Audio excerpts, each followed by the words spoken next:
Hello friends, नमस्कार।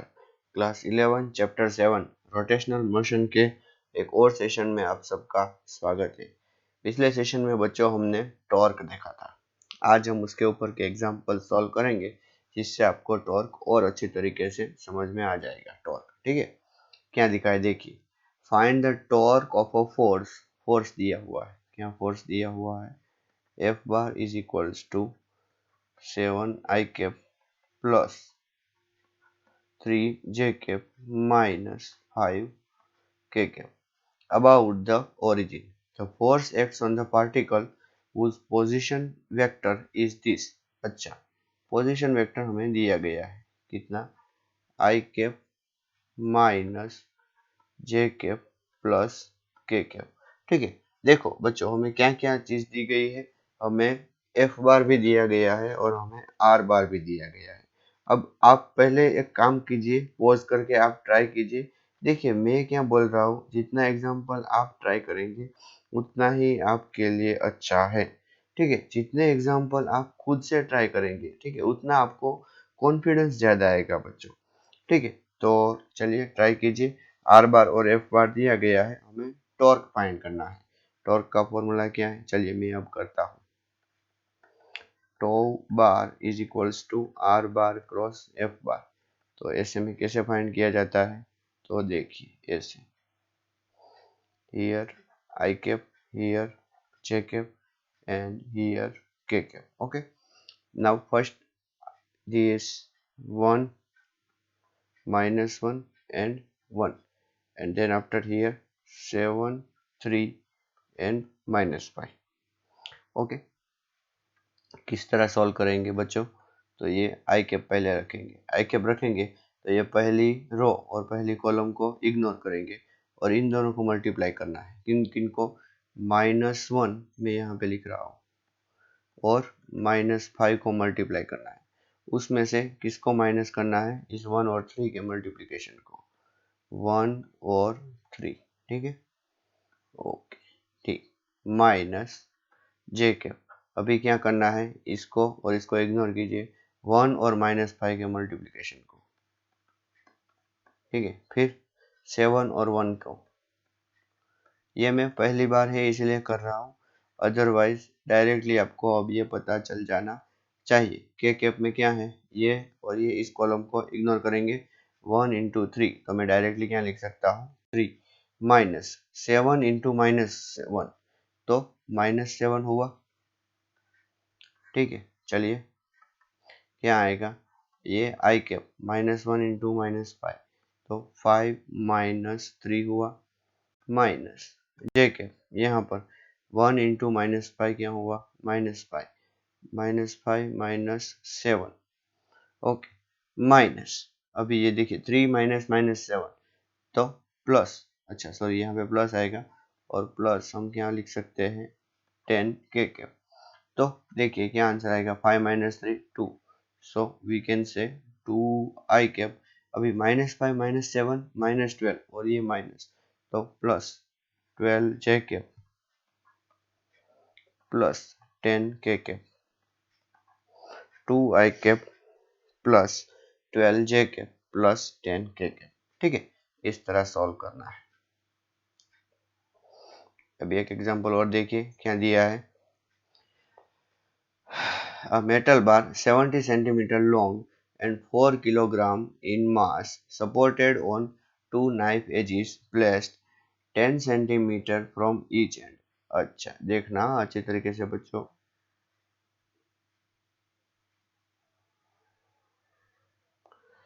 सबसे पहले मैं एक चीज आपको बोलना चाहता हूँ, क्या, इक्विलिब्रियम, क्या बोलना चाहता हूँ,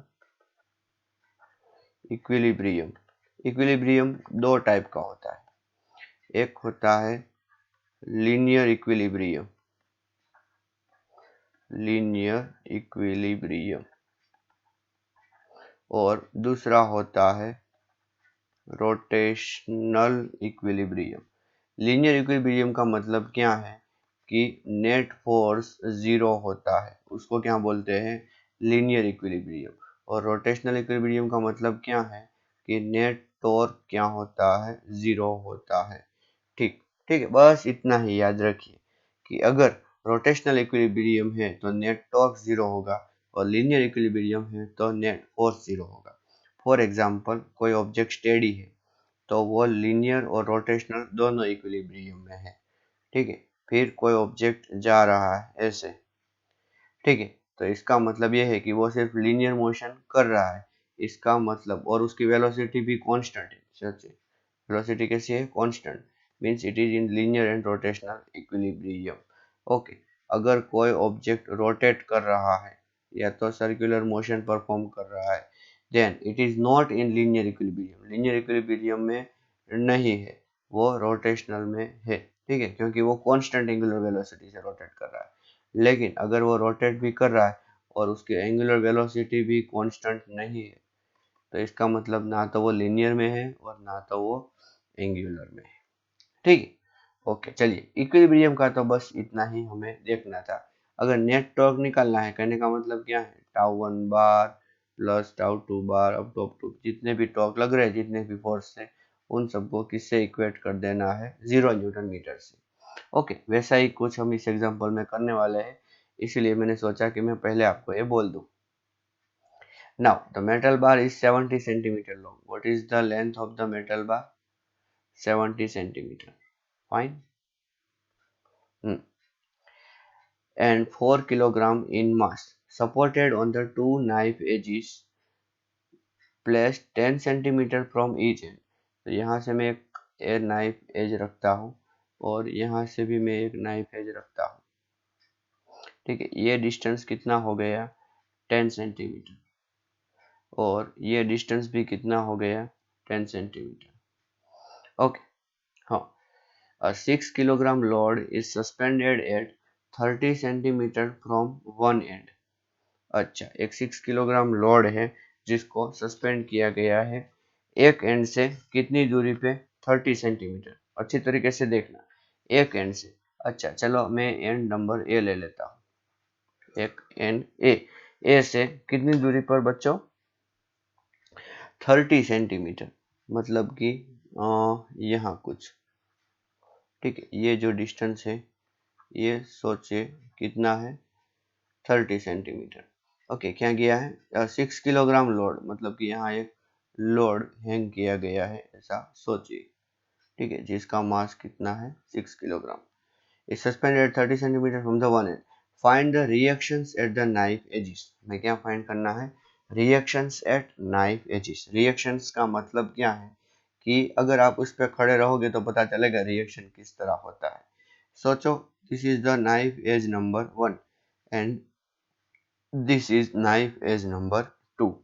ठीक है, मैं क्या बोलता हूँ, देखिए,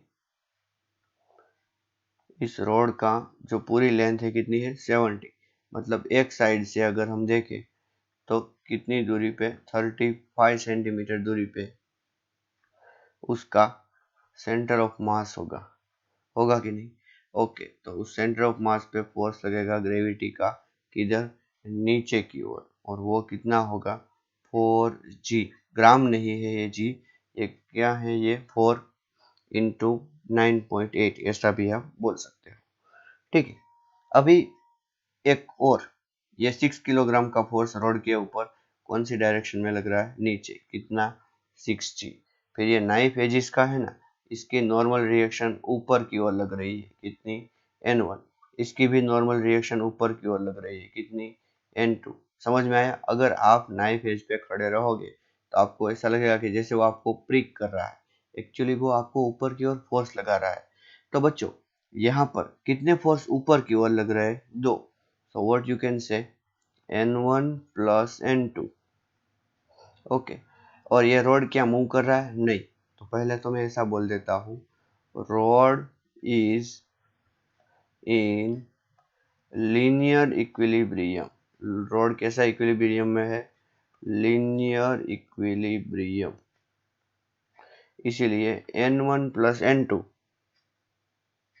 n1 plus n2 is equals to, हम क्या बोल सकते हैं, नीचे की ओर 6g plus 4g, कहने का मतलब कितना, 10g और g इक्वल टू 10 ले लीजिए चलिए, तो n1 plus n2 is equals to 100।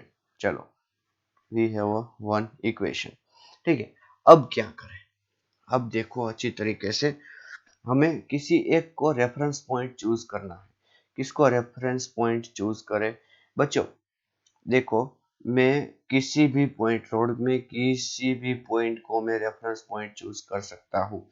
ठीक है, मैं आपको सिर्फ एक्सप्लेन कर रहा हूँ कि सोचो कि अगर मैं ए को रेफरेंस पॉइंट चूज करूँ, किसको? ए को। ठीक है, तो सबसे पहले तो here here road is in rotational equilibrium. Rotational equilibrium. ठीक है, पूरा लिख देता हूं चलिए। तो इसका मतलब क्या है?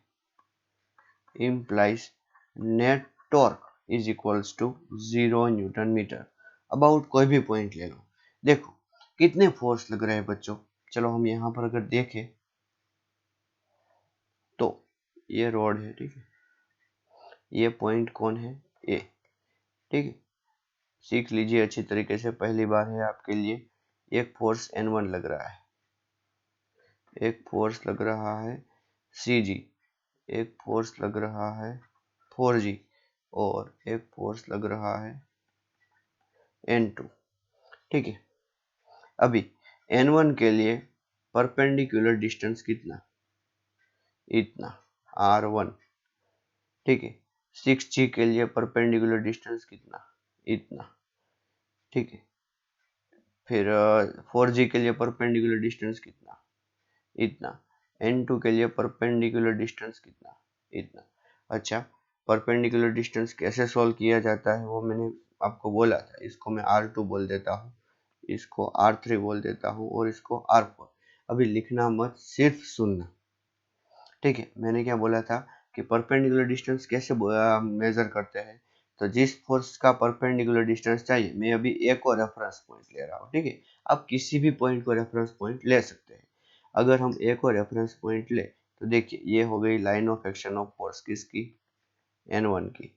फिर हमें रेफरेंस पॉइंट से उसकी और एक लाइन ड्रॉ करनी है। ठीक है, मैं ब्लू लाइन से उसको ड्रॉ कर रहा हूँ, जो कि परपेंडिकुलर होनी चाहिए और उसकी लेंथ मतलब perpendicular distance same to same हमें दूसरे फोर्स के लिए भी करना है। ठीक है, उसकी एक लाइन ड्रॉ की और फिर यहाँ से रेफरेंस पॉइंट से एक लाइन ड्रॉ करनी है। तो उस तरह अगर हम देखेंगे तो सारे फोर्स के लिए परपेंडिकुलर लाइन ये रोड वाली ही आएगी। इसके लिए भी देखें तो परपेंडिकुलर लाइन कौन सी आएगी? ये रोड वाली ही आएगी। ठीक है, अब देखिए दूसरी बात, इसको फिक्स रखिए रेफरेंस पॉइंट को, इसको हिलने मत देना। और N1 की ओर से अगर आप फोर्स लगाते हो तो ये कैसे रोटेट करने की ट्राई करेगा बच्चों? क्लॉकवाइज के एंटी क्लॉकवाइज, ऐसे रोटेट करने की ट्राई करेगा। ठीक है, इसको फिक्स रखो, इतना पकड़ के N1 की ओर फोर्स लगाओ तो कैसे रोटेट करने की ओर ट्राई करेगा? एंटी क्लॉकवाइज, मतलब कि कैसा? Torque positive. अभी 6G मतलब कि इसकी वजह से अगर देखें तो ये अगर फोर्स लगाएगा तो कैसे रोटेट करने की ट्राई करेगा? ऐसे, तो क्लॉकवाइज मतलब कि नेगेटिव। फिर इस 4G की वजह से देखो तो इसकी वजह से कैसा? नेगेटिव। और इस N2 की वजह से देखो तो ये कैसे रोटेट करने की ट्राई करेगा? ऐसे, तो ये पॉजिटिव।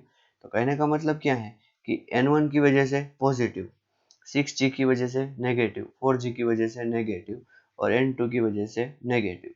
देखो, torque at A is equals to N1 into, अभी N1 का डिस्टेंस यहाँ से कितना था? 10, हमें पता है। ठीक है, अभी मैं सारे को सेंटीमीटर में ले रहा हूँ। 6G नेगेटिव आएगा तो माइनस 6G मतलब कि कितना? 60 इंटू परपेंडिकुलर डिस्टेंस कितना? 6G कितने दूरी पे था? देखिए 30, तो यहाँ पर मैं क्या ले रहा हूँ? 30। फिर 4G, देखो पहला फोर्स दूसरा परपेंडिकुलर डिस्टेंस, पहला फोर्स दूसरा परपेंडिकुलर डिस्टेंस, तो पहला फोर्स 4G मतलब 4T, G इक्वल टू में 10 ले, 10 लूँ अगर तो 4T। ठीक है, इनटू परपेंडिकुलर डिस्टेंस कितना? अब ये बीच में है इसलिए कितना आएगा? 35 और N2 प्लस आएगा ये दोनों माइनस क्यों है बच्चों? Because it is in the clockwise, that's why. और ये प्लस क्यों आएगा? Because it is anti clockwise. अभी n2 इंटू कितना, तो पूरा रोड कितनी लेंथ का है? 70 सेंटीमीटर। और यहाँ से ये 10, मतलब कि यहाँ से कितना? 60। So you can write here 60 is equals to 0. So what equation you have? 10n1 minus 1800 minus, अभी ये 5 4 जा 20, 2 4 3 जा 12 plus 2 1 1400, ठीक है, प्लस 60 and 2 इक्वल्स टू 0, ठीक है। तो ऐसे अगर हम सॉल्व करें, देखो अगर सब में से 0 कॉमन निकाल लें, सो n1 अभी इनमें से माइनस 1800 से इसमें 0 गया, इसमें से भी 0 गया। अब 180 और 140 कितना हो जाएगा? 32 हो जाएगा, मतलब कि माइनस 320 हो जाएगा। Okay, plus 6 and 2 is equals to 0। तो कहने का मतलब क्या है, हमें क्या इक्वेशन मिला? n1 plus 6 and 2 is equals to 320, ठीक है। ये है हमारा इक्वेशन नंबर 2। देखो 1 और 2 को सॉल्व करते हैं, सॉल्विंग। तो n1 plus n2 is equal to क्या मिला? 100। और n1 plus 6 n2 is equals to क्या मिला? 320, ठीक है। पहले इसको माइनस कर देता हूँ, तो क्या मिलता है देखिए, ये कैंसिल हो गया। यहाँ पर n2 माइनस 6n2, तो माइनस 5n2, और 100 माइनस 320, तो माइनस 220 आएगा। ओके, तो n2 इज इक्वल्स टू क्या आएगा?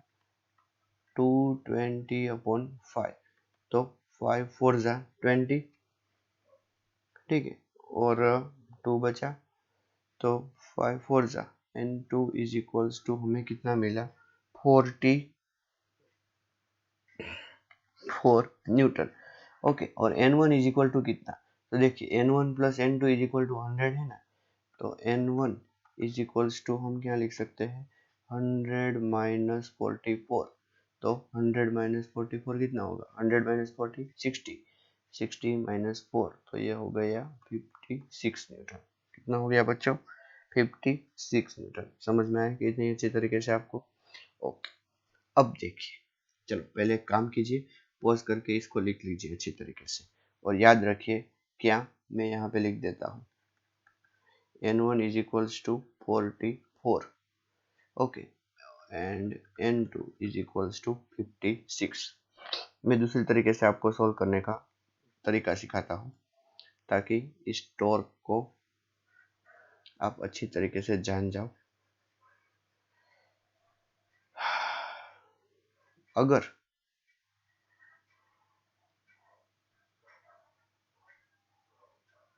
देखो हमें कितने बड़े इक्वेशंस मिले थे कि नहीं?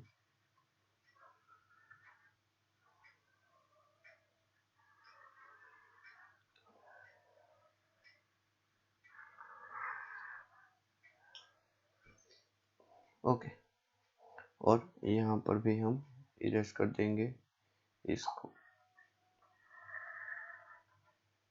पूरा साफ कर देंगे। आप फॉरवर्ड कर सकते हो, ताकि वीडियो में आपका इतना टाइम वेस्ट ना हो।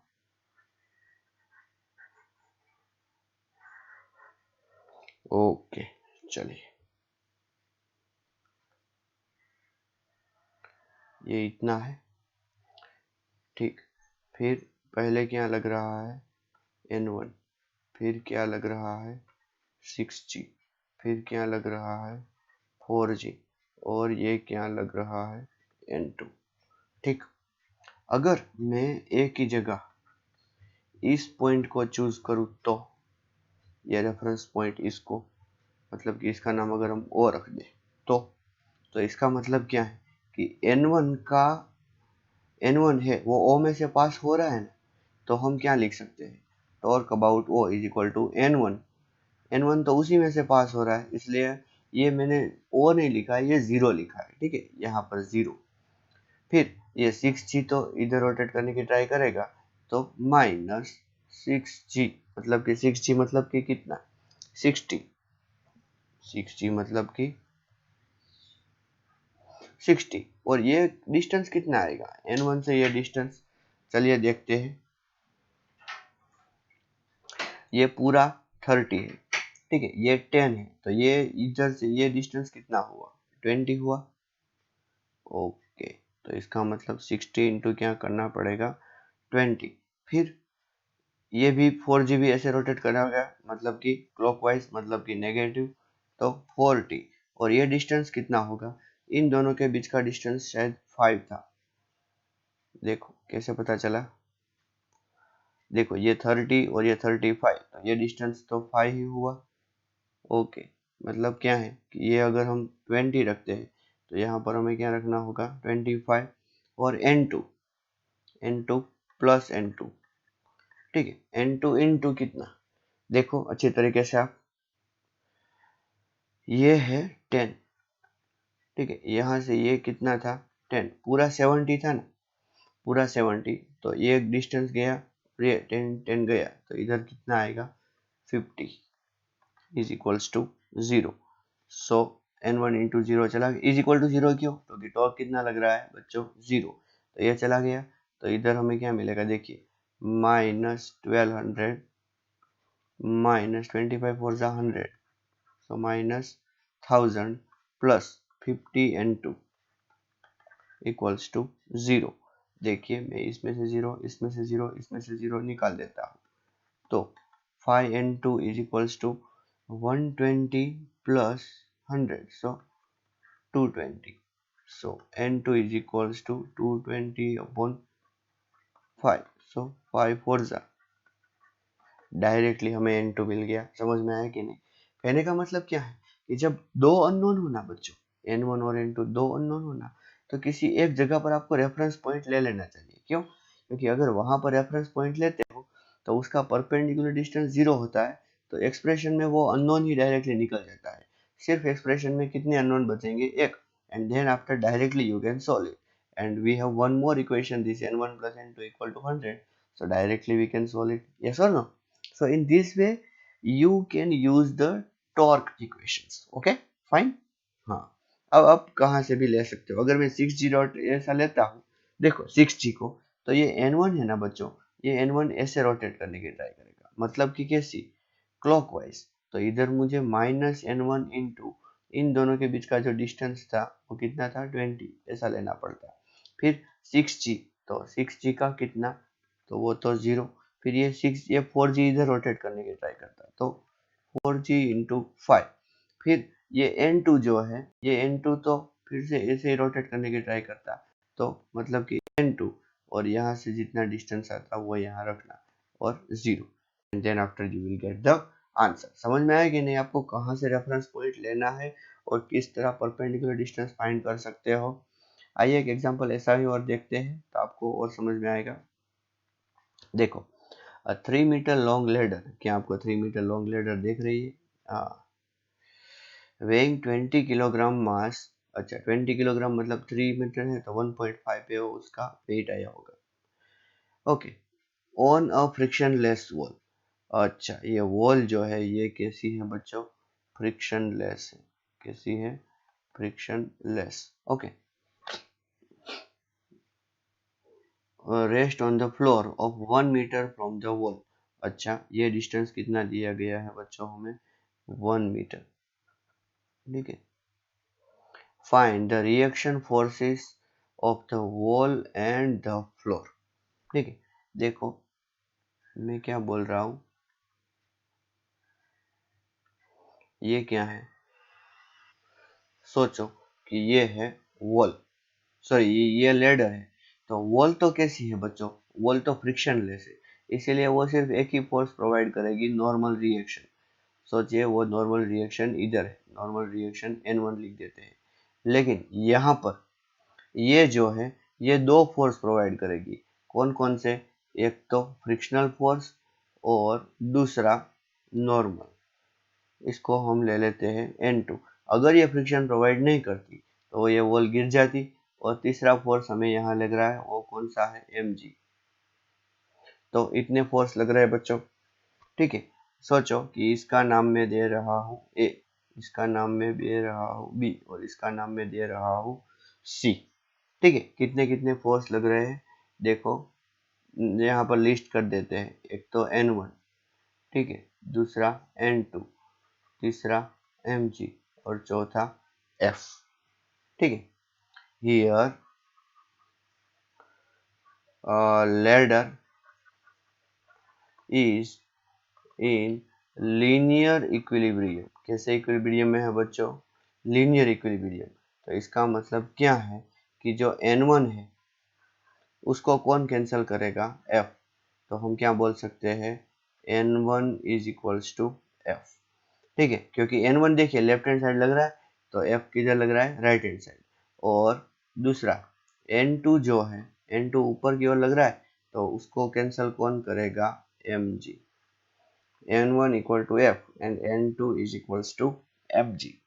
ओके, क्या हमारे पास फ्रिक्शन फोर्स है, नहीं, मतलब कि हमारे पास F नहीं है, हमारे पास N1 और N2 तो है ही नहीं, mg है हमारे पास। mg कितना है, m कितना दिया है 20, तो 200 ऐसा लिख सकते हैं। सो N2 we got, N2 is equals to how much, 200 Newton. Okay, चलो एक तो आंसर आ गया हमारा। N2 इज इक्वल्स टू हमें क्या मिला, 200 न्यूटन, ठीक है। ओके, चलिए अब कैसे सॉल्व करें बच्चों। तो ये लेडर जो है, ladder is in rotational equilibrium also, rotational equilibrium also. क्या हमें N1 पता है, नहीं, तो इसका मतलब हम torque about C is equals to 0 newton metre ऐसा कंसीडर करेंगे। चलिए चलिए मैं इसको नाम दे देता हूँ ABC और इसका नाम क्या है, D, ठीक है। क्या मैं थोड़ा बड़ा डायग्राम ड्रॉ करूँ ताकि आपको और आसानी हो।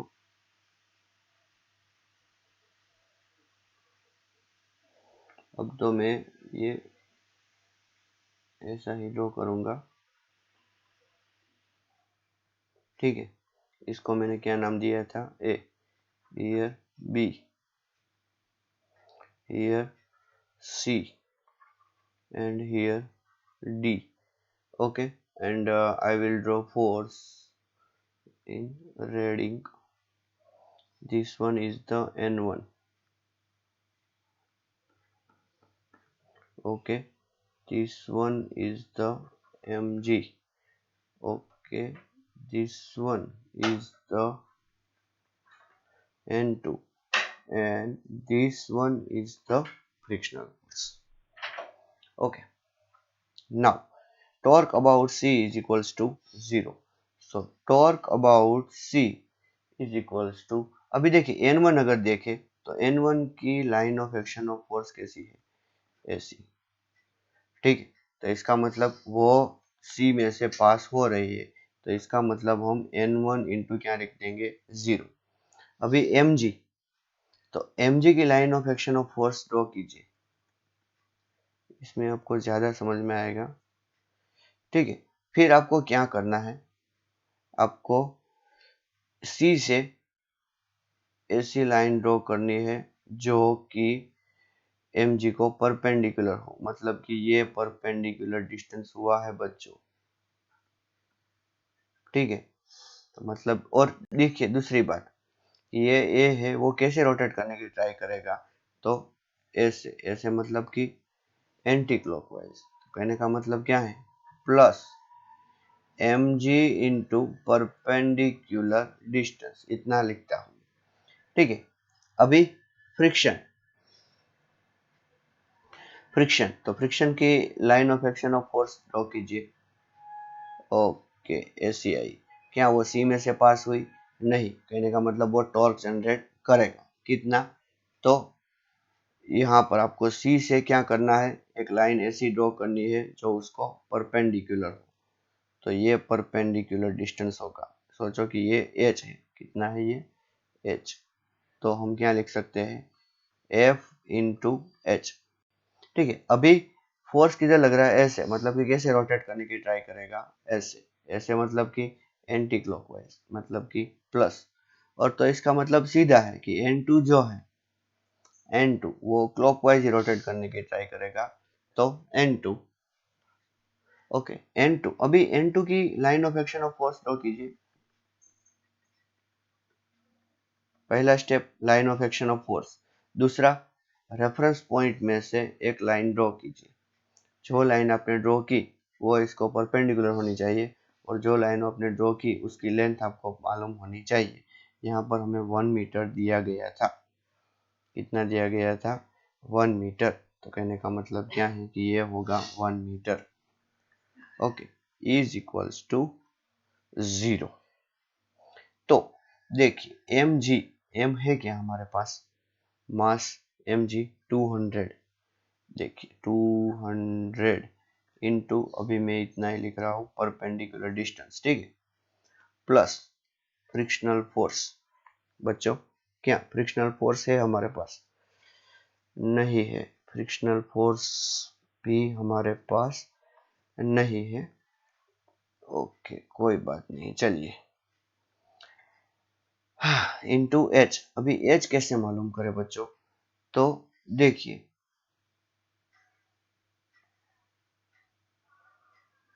ये 3 है, ये 1 है, तो ये कितना होगा, according to Pythagoras theorem this will be under root of 3 square 9 minus 1 square, तो अंडर रूट 8, मतलब कि 2 रूट 2। तो ये कितना होना चाहिए, 2 रूट 2, कौन, एच। एच को मैं क्या लिख देता हूँ, 2 रूट 2।